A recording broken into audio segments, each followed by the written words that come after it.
Voilà maintenant pour le dernier exercice concernant l'angle inscrit et l'angle au centre, puis les triangles isométriques. Alors dans la figure ci-contre, on considère ici un cercle C de centre O.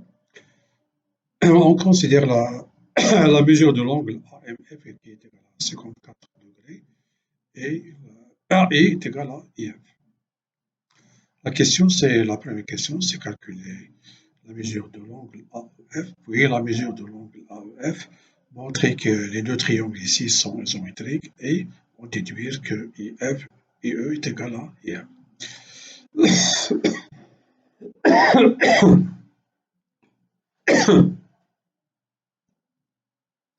Pour la première question, tout simplement, l'angle AMF est un angle inscrit qui intercepte l'arc AF ici, et l'angle AOF ici, c'est un angle au centre qui intercepte ici le même arc, donc la mesure de AOF est égale au double de AMF, c'est-à-dire c'est 108. Voilà. Maintenant, pour cet angle ici, ces deux angles ici sont inscrits dans le même cercle qui interceptent le même arc AF, donc ici, ils ont la même mesure, c'est simple.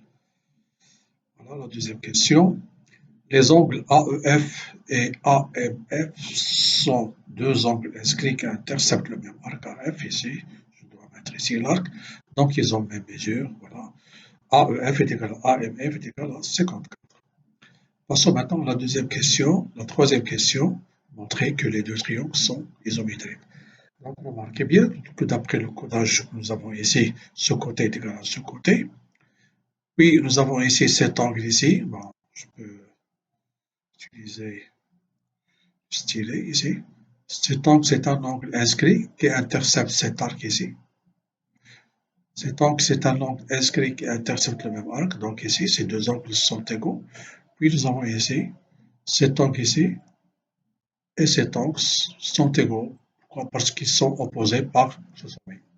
Donc ici, on a bien un côté, le côté IA qui est égal à IF.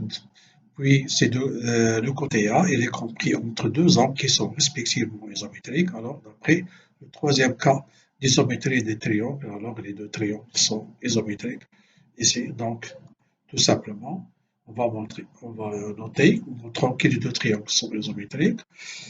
J'ai dit que les angles ici sont opposés par le sommet sont égaux. Puis, AI qui est égal à IF, c'est d'après le codage. Et on a bien ici ces deux angles qui sont inscrits, qui interceptent le même arc. Alors ces deux sont deux angles inscrits qui interceptent le même arc IMF. Donc ici, les triangles ont un côté égal compris entre deux côtés égaux respectivement.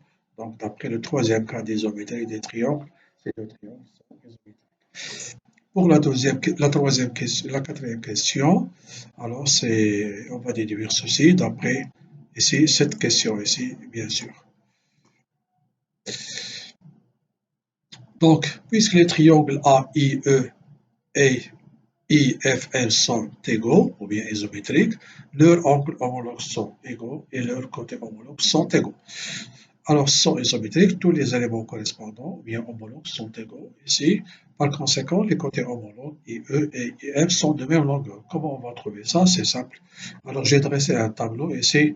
Voilà le premier triangle, le deuxième triangle. Ici, j'ai noté les angles, ou bien les sommets de A et E.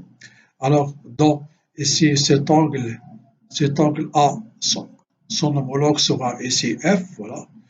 C'est F, d'après ici ce que nous avons dit dans la troisième question.